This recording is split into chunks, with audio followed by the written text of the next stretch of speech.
So good morning. I see our participants are coming into our meeting this morning. So I'd want to take a moment and welcome everyone to our Coalition for Adequate School Housing, our monthly statewide school facilities meeting. So good morning, everyone. Glad you could join us.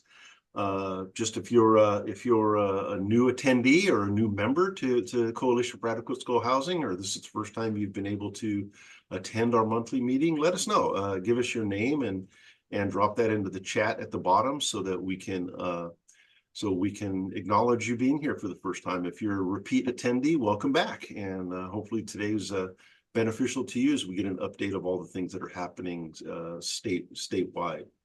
We'll kind of start and say we have a school bond. Yay! It's a fantastic accomplishment. We've talked about it a little bit, but in July the 3rd, our AB 247 was signed into law, which authorizes the state to go to the voters in November for a $10 billion TK through 14 school facilities bond. So huge accomplishment.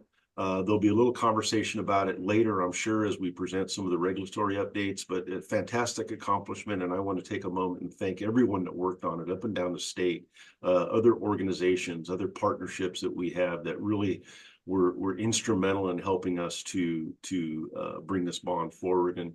And also the folks, our lobbyists, the folks that we work with that really were part of bringing this forward. And I really want to, if maybe we can take a quick step back, because I really want to take a moment and thank some of those contributors that really opened their pocketbooks and helped us to bring this bond forward. So state school bond, our triple diamond contributors, DLR Group, PBK Architects, Balfour Beatty Construction, Erickson Hall Construction. Thank you very much. We also have a consultants, Murdoch, Walrath, and Holmes, and school facilities consultants that were our triple diamond contributors. So thank you.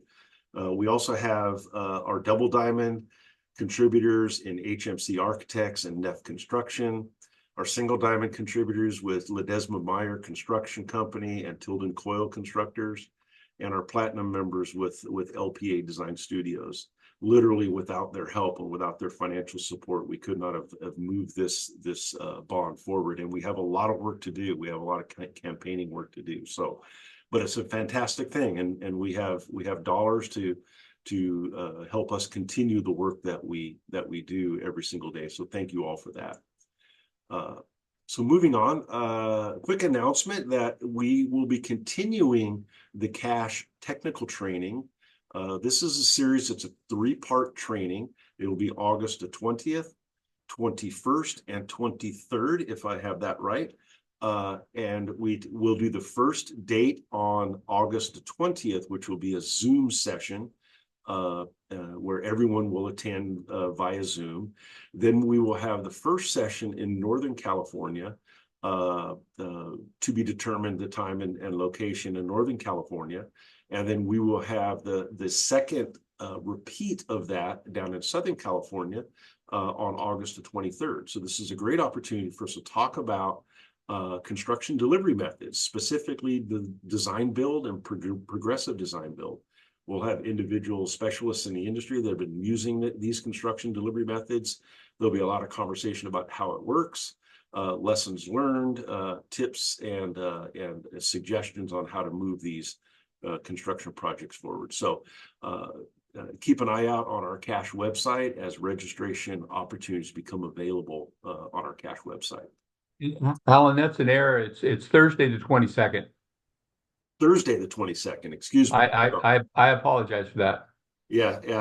When I was seeing this, I didn't catch it was the wrong date. So it's going to be Tuesday, August 20th, Wednesday, August 21st in Northern California, and Thursday, August 22nd in Southern California. Excuse the typo. Okay. So with that, we'll move into a reminder. The fall conference, October the 9th, 10th, and 11th is right around the corner. It'll be at the Hyatt Regency Newport down in Newport Beach. And we're looking forward to seeing everybody there. This is a great opportunity to come together in our classic fall conference where we'll be bringing in economists and others that will be talking to us about what's happening in our state. We have a big kickoff on the first day where we're going to be talking about professionals in our industry, specifically female professionals in our industry, and talking about the work that they're doing, the way that they're helping to lead our industry and influence the work that we do across various different elements of our industry. So I'm very excited about this and look forward to the initial morning of the 9th to really understand these wonderful women and how they're helping to lead our organization and push our industry forward. We also have breakout sessions where we'll be talking about things like AB 247 and Prop 2, our new state bond, and what that means for you and how maybe your district or the clients that you serve can best be served by those dollars that will become available when we pass this bond in November. So it'll be a great opportunity to come together, get on our cash website and register, and be there or be square, as they say. So next page. So I think we're now ready to move into our guest here today. So today, to start off with, we have the Division of State Architect, and we have our state architect, Ida Clare, that will be talking to us. So Ida, welcome, and I'll turn it over to you. Good morning, everyone. Give me a minute to start my presentation.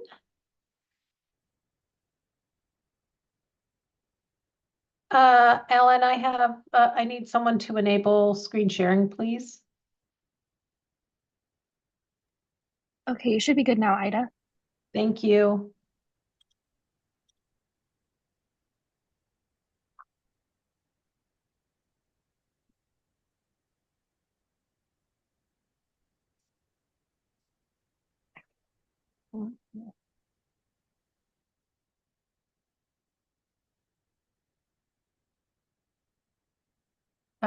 Which screen are you seeing?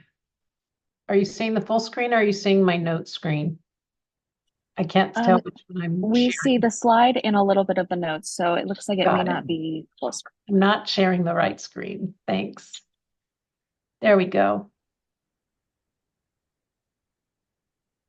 I believe I'm sharing the full screen, the correct screen now, correct? Yes. All righty. Now, I haven't had trouble the past 2 times, and watch, it's happening again. There we go. Okay, it's working. Good morning, everyone. I'm happy to be here today to present to you DSA's presentation. I think I actually have to go back one slide. Yes, we've been keeping consistently busy through the current fiscal year, which ended June 30th. Last fiscal year that ended June 30th, we had about $10.34 billion in construction. Typically an average year, while the numbers are high, we know that construction costs are high. So I think that that's what's reflected. We did have a lot of smaller projects that we received. You can see by the numbers, the quantity has increased, but a lot of those are smaller alteration projects.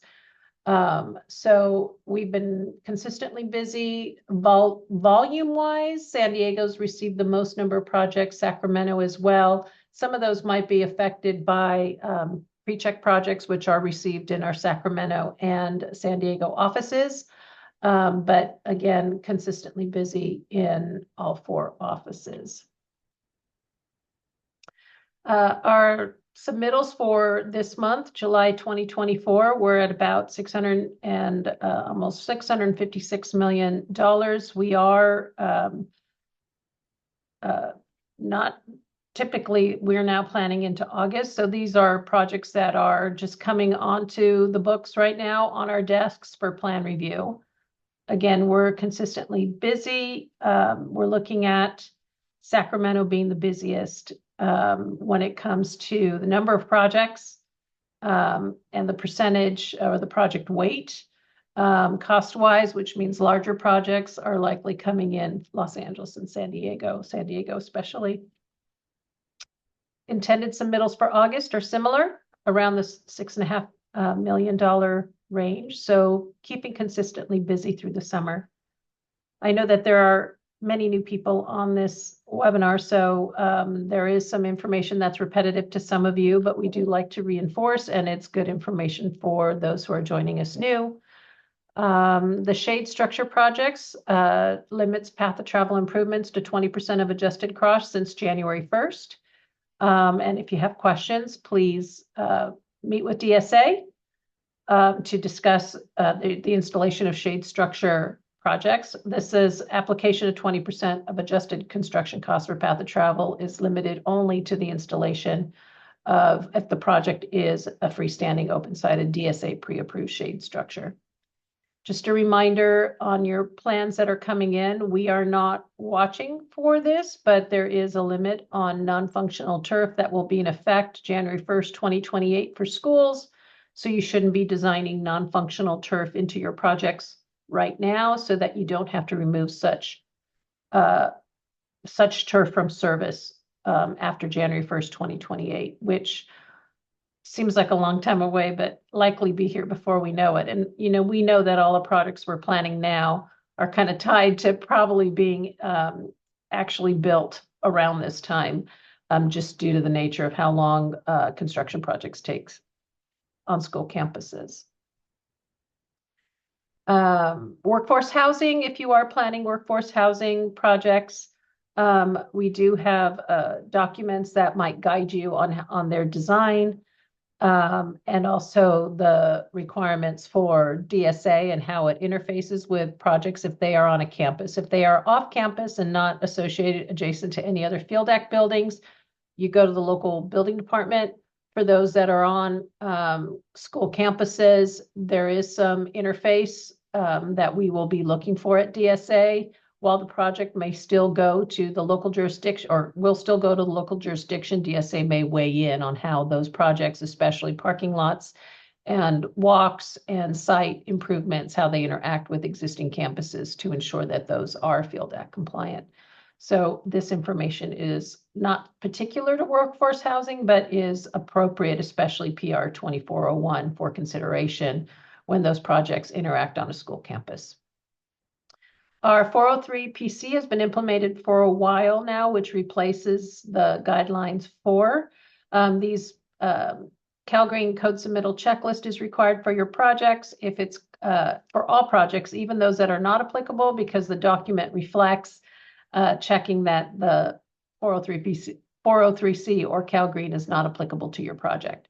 But this aids us in reviewing for those compliance requirements for CalGreen, that they're included in the project set. We don't really typically review CalGreen, but we do want to make sure that if they're required, the mandatory measures are demonstrated as being included in the documents.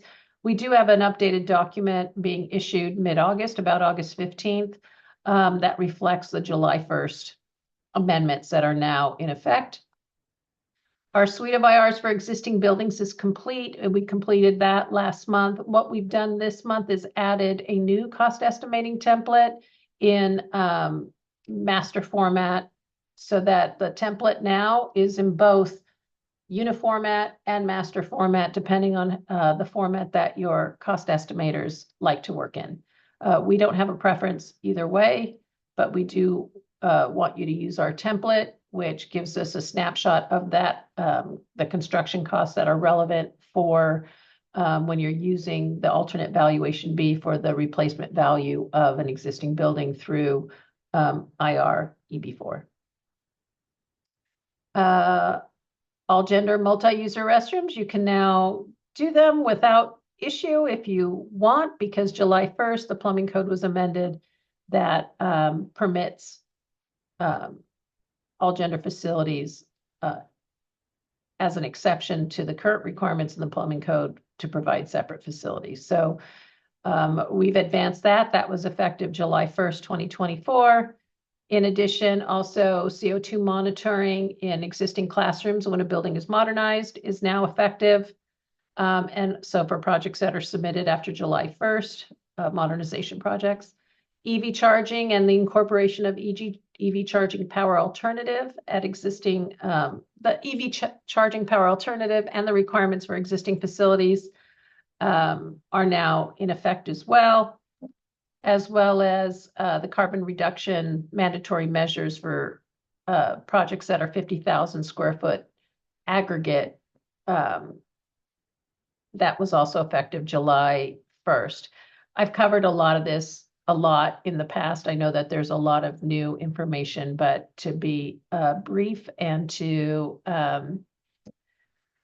provide just an update, we do have some documents coming out that will affect all these new requirements or be responsive to new requirements. We have a new California existing building code bulletin. July 1st, 2024, there were provisions in the California existing building code that were adopted by the state fire marshal.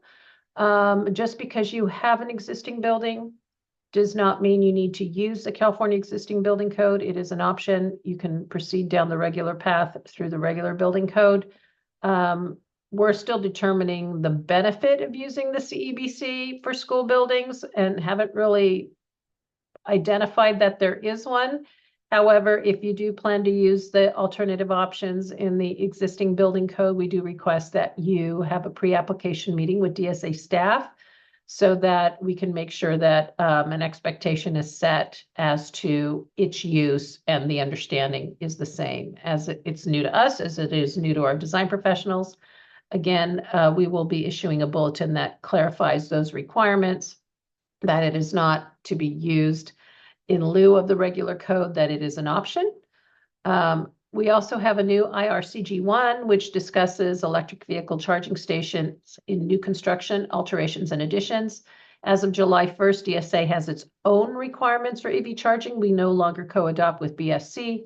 And so this IR adds additional clarity. You can expect that in your inboxes via an announcement and on our website by August 1st. We've also improved the form for the DSA 1 RUH, which is request for unreasonable hardship, which addresses path of travel improvements. The form has been revised. That update is expected by August 15th on our website and in our announcements to you in your inbox, along with PR 2404, which identifies the form updates and establishes the procedure for making a request for unreasonable hardship. That will be, two will be released together. And then we are working on another form, the DSA 1 RTI, request for technical infeasibility, which is different from a request for unreasonable hardship. Unreasonable hardship is based on costs, that costs are disproportionate to improve the path of travel is disproportionate to the adjusted construction costs. That's when you would use the unreasonable hardship. The technical infeasibility are site or structural conditions that make access compliance to current code technically infeasible. You can expect that September 1st. So we're working on providing a lot of these documents based on some are new code requirements and some are forms that we are just preparing. We're making, as you know, e-tracker improvements, hopefully to launch later a year from now, next fall. And so some of these forms will be incorporated into e-tracker so they can be better tracked. And so we're releasing some of those forms now and connecting them to our new e-tracker. We are in the middle of rulemaking, as we always are. Right now, we're about to launch 45-day public comment periods. We are looking at that 45-day public review window that's on your screen, which occurs from May to October. There have been, we've been working concurrently with Code Advisory Committee meetings. Our code cycle ends in December. Those requirements, if they're in the administrative code, will be effective by February 1st. If they are in the other parts of the Title 24, parts 2 to 12, they will be effective January 1st, 2026, because it does take a year for publication and codification and publication. So, as I stated, where we are right now is Code Advisory Committee meetings. We've completed most of them. In fact, our structural components were just last week. We do have one more, that's health facilities. Obviously, that doesn't concern DSA. but there is one more code advisory committee left. And then, of course, we are here. DSA rulemaking is now in the 45-day public comment periods. I did want to let you know that the requirements and access compliance will begin, that 45-day comment period begins this Friday. So you will see this page updated on the Building Standards Commission website. There will be a link to the Building Standards Commission website on DSA's website, but Building Standards preserves these documents during the public comment periods in one location so that there isn't any kind of conflict with appearance of the regulations on multiple websites. But so watch this to be updated by Friday, which includes right here will include access. And then, whoops, let me go back. Again, just letting you know that we do have training on our DSA Academy. We are updating the California EVCS accessibility because not that the accessibility requirements have changed, but the CalGreen requirements have changed. So just be aware of that.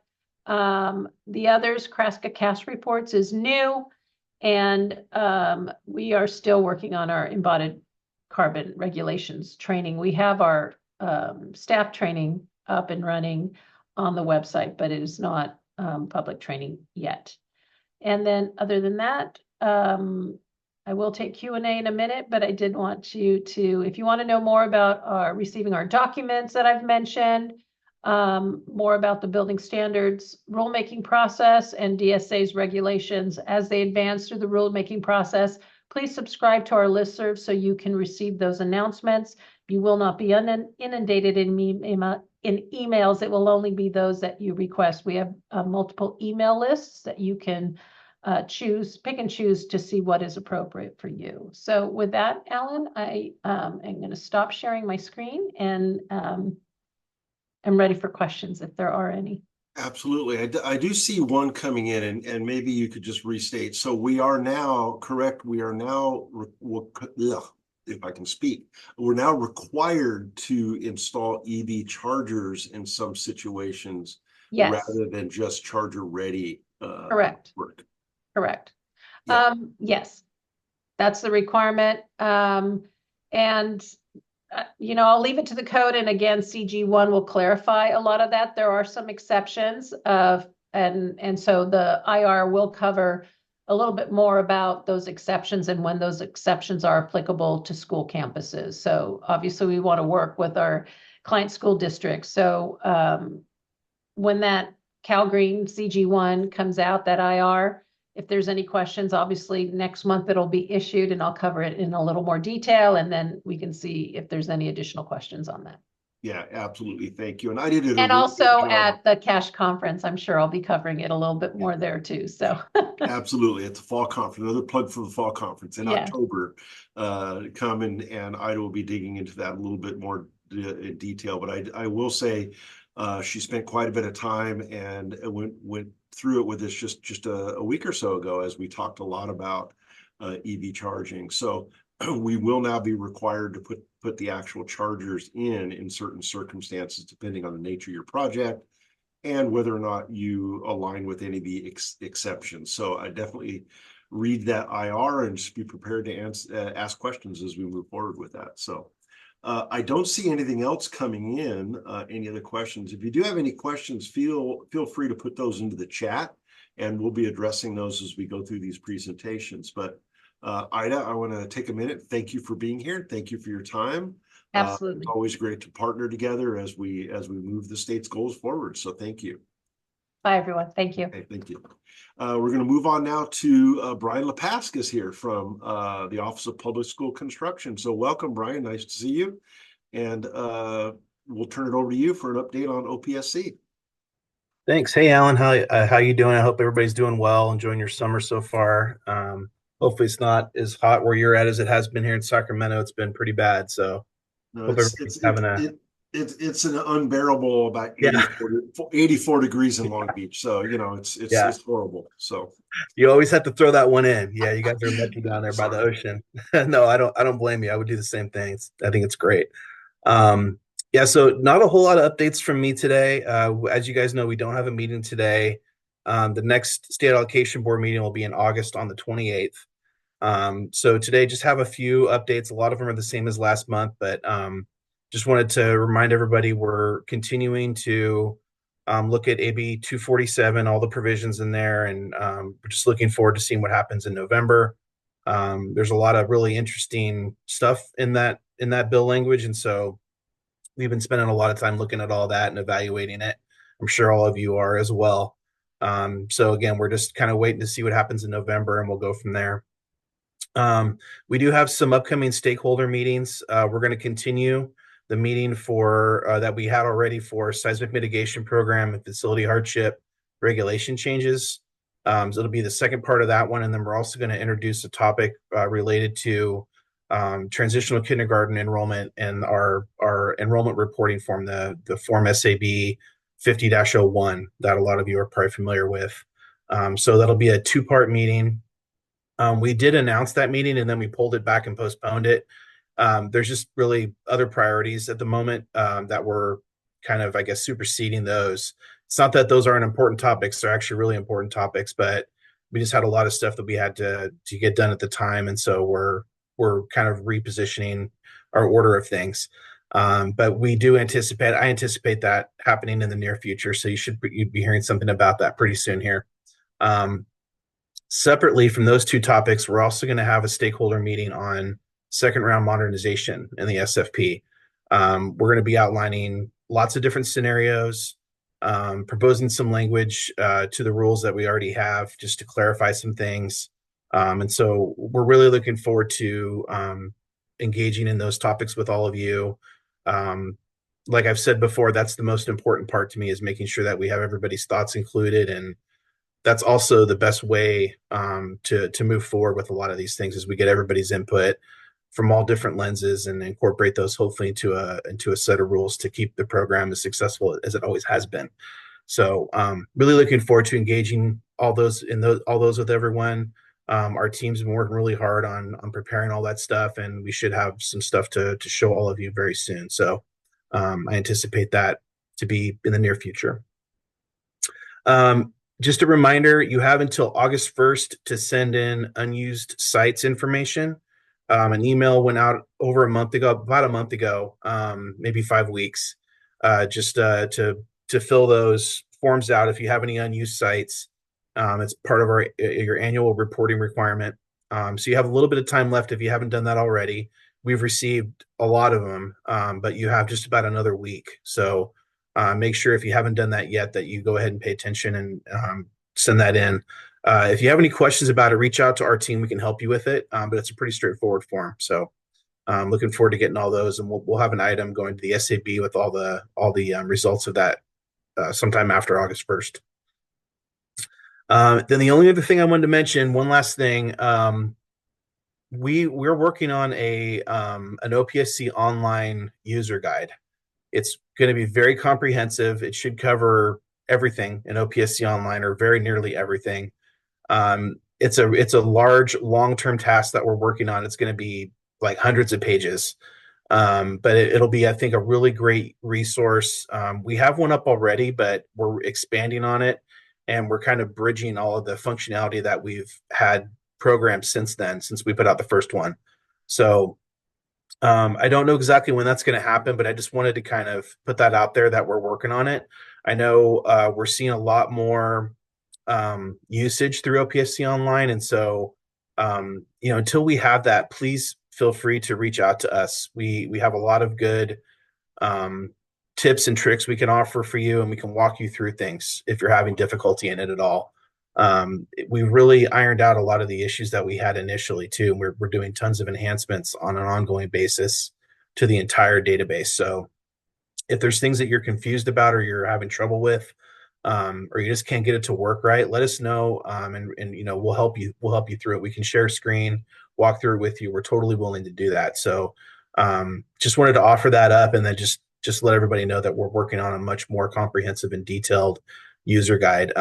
I've tried to make sure that everybody is being really including a lot of screenshots, and we're trying to make sure that the document is very illustrative of how You're going to walk through each process and what you'll see when you're actually in there. So I think it'll be really helpful. But again, looking forward to getting that out there to everybody. And like I said, in the meantime, please reach out if you have any questions. So, Brian, thank you for that. There's been a couple of questions popped into the chat, and it's about the certification of unused sites. There was an understanding that those forms were actually due by August 31st. I believe you were saying that it was only one more week left, and I'm wondering. let me double check. I could be wrong on that. I thought it was August 1st. Let me double check 1 second.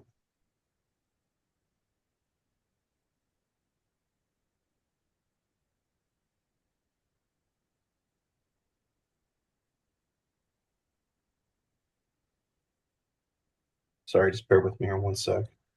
No problem. We want to get accurate information out. Yeah. So while you're checking, I'll say I do appreciate the opportunity to collaborate with OPSC, continue that partnership. And what I'll say is when Prop 2 passes in November, not if, but when it passes, we're very interested in continuing that partnership and collaboration as we begin to work through some of the implementation regulations that are going to be necessary in order to move Prop 2 forward.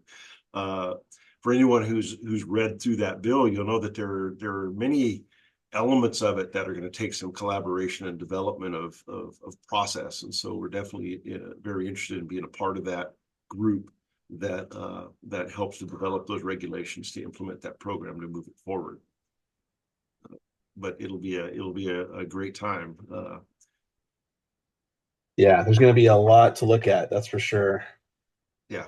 The program is largely intact, and we keep saying that that Proposition 2 is going to keep the school facilities program largely in place, but there are going to be some meaningful tweaks to the program to help address some of those areas where there's been stakeholder voices that think that the program needs to be slightly adjusted. So how we implement those moving forward is going to be important, and collaborating with OPSC and the users that are out here in the field is going to be vitally important to ensure we have a successful program.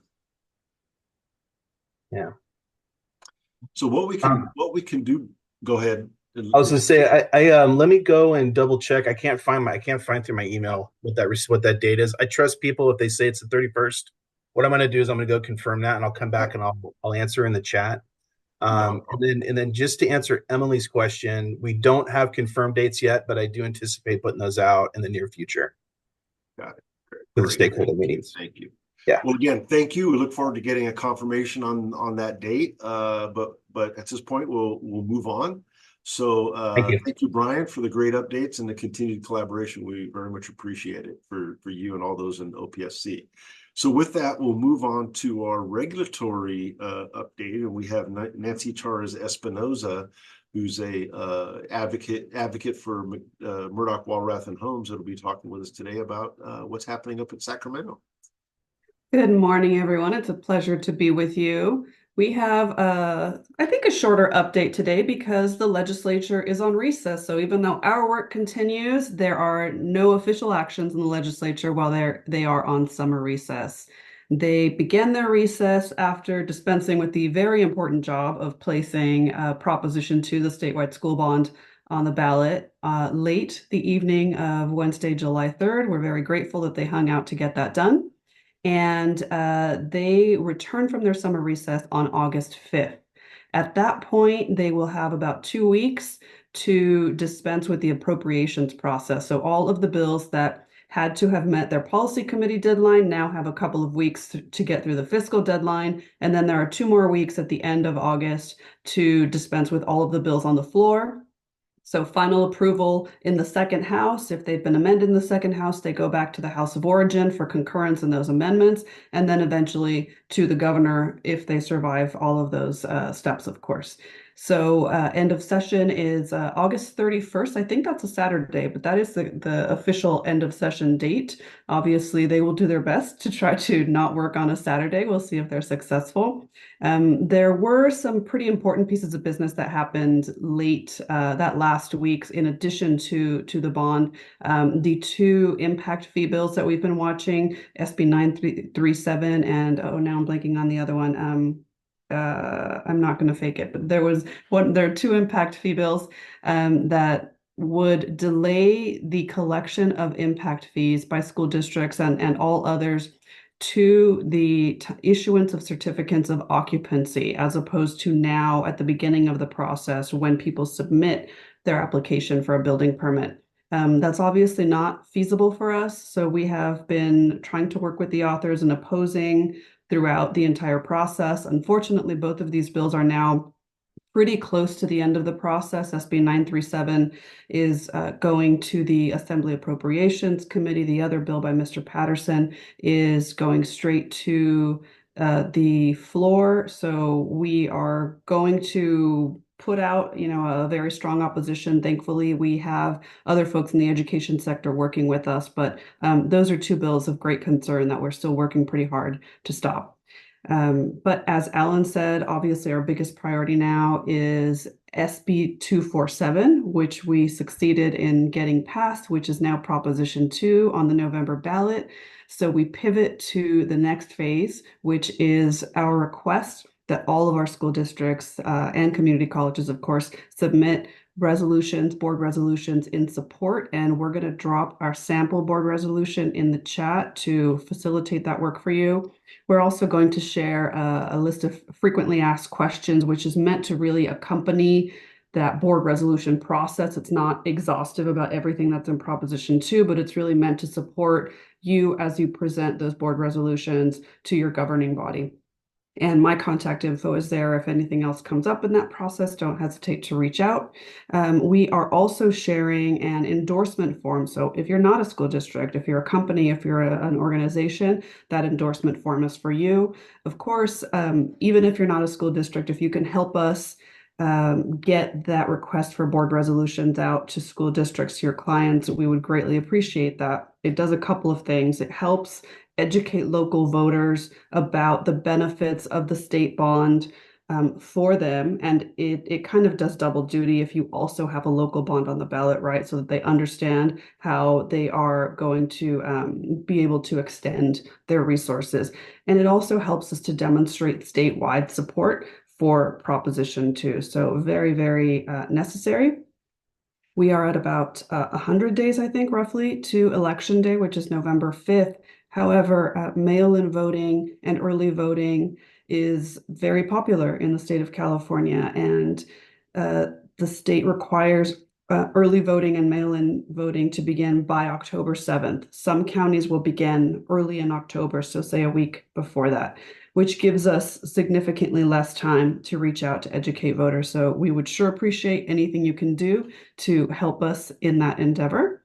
And I believe that is all I have for the cash update, Alan. Oh, if my camera comes on, but it doesn't look like it is. So we'll try that again. There we go. So thank you, Nancy. I appreciate that update. I wanted to throw out there that the two bills you were referencing about developer fees, AB 2729 and SB 937. So Thank you. You can attendees can look those up and read those and understand what's at least being suggested, and cash is in opposition to both of those bills. So thank you. Question came up from Kay Vang. Is her board is interested in knowing what other organizations in her district are endorsing Prop 2. And so I think one document that we can share would be a document put out by Assemblymember Marta Succi's office that listed the supporters for AB 247, which ultimately became Prop 2. It's a laundry list of school districts and organizations across the state that really are in support of what Prop 2 is going to be bringing forward. So perhaps I can ask someone to pull that up and maybe post that in our chat for folks to be able to use. So it's a really good document that shows we have a wide support across our industry. Yeah, So Alan, I think that is the best we can do at this point. While the bill was going through the legislative process, we were not requesting board resolutions. We were requesting letters of support for the decision makers in the legislative process. It's a little bit different, although, as you're rightly saying, it is a statement of support, right? So that's why I want to make sure people understand the difference in the terminology. Now that we're not dealing with the legislative process, we are asking for governing board resolutions for Proposition 2. However, we do hope and expect that everyone who submitted a letter of support for AB 247 will follow it up with a resolution in support of Proposition 2. But the reason Alan is directing us to the AB 247 support list is because the Proposition 2 support list just isn't ready yet, right? We are gearing up that campaign team as we speak, and there will eventually be a list of supporters. That's what we're working to create, but the Prop 2 list isn't ready yet. So we will make sure to get that document that Alan's talking about out to everyone. Yes, yeah, it's a good start for that question. So thank you for that question. So I don't see any other questions popping in. So thank you, Nancy, but I know you're not going anywhere, because you're also going to be representing our school energy coalition and the work that's happening at the state level to help us with our energy demands. So go ahead and take it away. Absolutely. There's one more important bill that I want to talk to you about where the School Energy Coalition has been taking the lead, and that is SB 1374 by Mr. Becker. And that bill does some really important work to try to fix a problem created by the California Public Utilities Commission in November of last year, with a ruling that affected the NEMA and VNEM net energy metering aggregation and virtual net energy metering programs. So for schools who tend to be multi-meter clients, if you are generating your own power, well, they're multi-meter even if you're not generating your own power. This NEMA program is really important to us. What it does is that it allows us to maintain some efficiencies in our energy costs, which, as you may know, are the second biggest line item typically in a district general fund, second only to personnel costs. And with the PUC's ruling, they are effectively saying that going forward for new particularly solar, which is the most common self-generation, for new self-generation multimeter projects, they're changing the rules and they're taking the economics out of it. It no longer pencils out. So going forward for any new projects, which we're all mandated to do, right? We all heard Ida loud and clear, is that we would essentially have to sell all of the energy that we generate on our own properties with our own equipment at a very low price to your local utility and have to buy back what we actually consume at about 4 times the price. So that would directly take money out of the classroom. It affects our ability to finance, in some cases, the installation of that equipment, and would significantly make it more difficult to comply with all of these state mandates. So SB 1374 has been narrowed. It applies to schools and apartment buildings. It does provide a pathway for a solution for all of the other sectors, but we have at least been successful in keeping it going despite significant opposition for schools. So if you are interested in hearing more, please let me know. Where that stands right now is that it is headed to the Assembly Appropriations Committee. We expect it again to be dispensed with thumbs up or thumbs down in the first couple of weeks of August, and then hopefully advance and get signed into law by the governor and provide some relief for schools. And that's all for me, Alan. Thank you, Nancy. Yeah, I can't stress enough how important this is for school districts and other larger industries out there that are working hard to implement the state's energy goals and install self-generation power. It is very impactful. There's a lot of analogies out there, but this is really a situation where you install solar. The energy you generate must be sold back to the utility at a pretty significantly reduced rate, only to be used on another meter and being bought from the utility at full market rate, right? So it's highly impactful for most of our schools where we have multiple meters, and we're trying to install solar and trying to meet the energy goals. So really, this is an opportunity to keep pushing. Call your legislator, call your representative, and ask them to support SB 1374 and about how important it is for us to be able to do the work that we do. So looks like we had a question that popped in here. Let's see what it is. So we have, can districts that have local bond measures on the November ballot also reference support for Prop 2 as matching funds in their local bond measure campaigns? Essentially recommending a yes vote on both items. So I'll answer part of that question by saying, talk to your bond counsel, right? We're not legal counsel.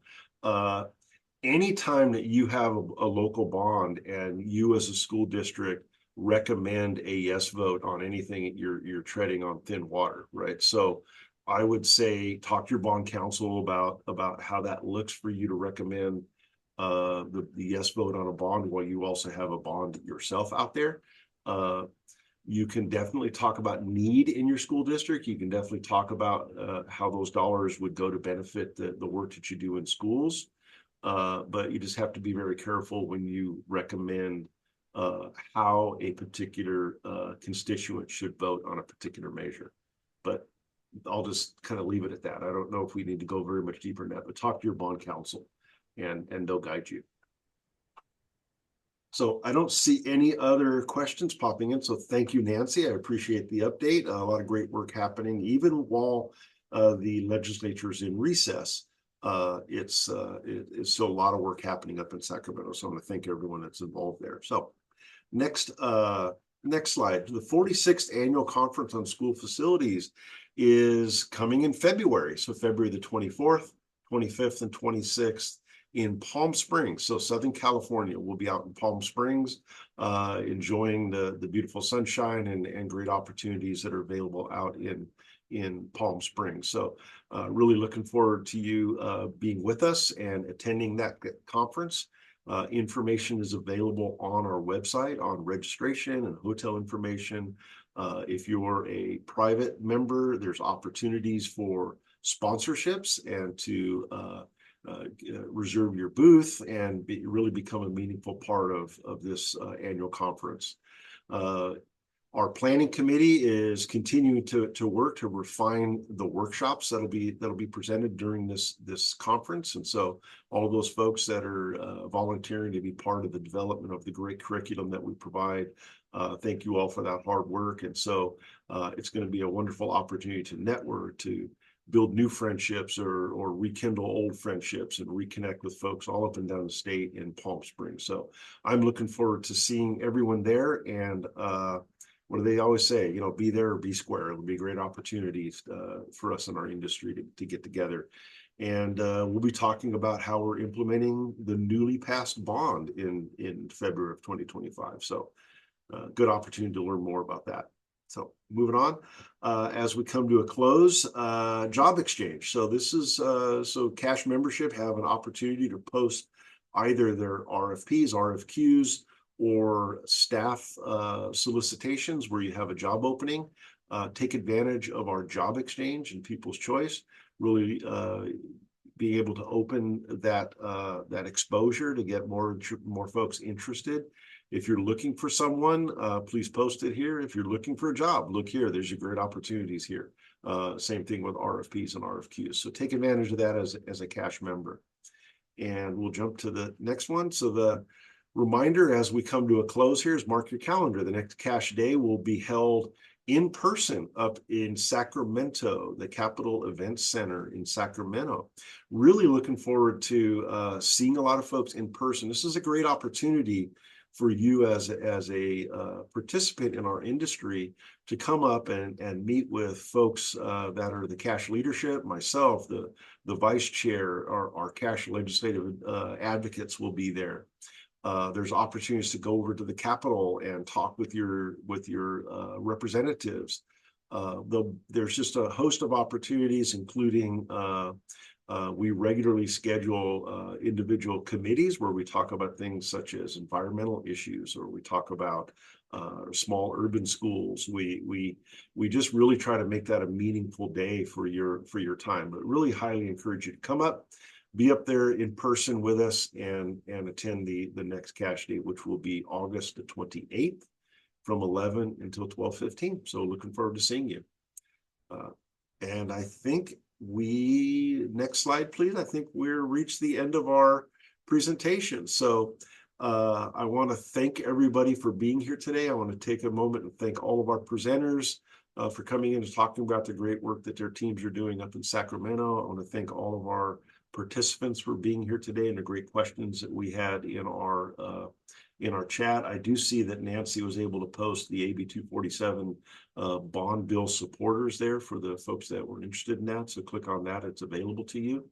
But other than that, enjoy your summer. I hope many of you have had an opportunity to break away and enjoy a little bit of the great weather that we've been having, and be able to get back in time to do all the great work and get ready for school that's going to be starting here just a few short weeks away for many of us. So thank you all for being here. Have a great day.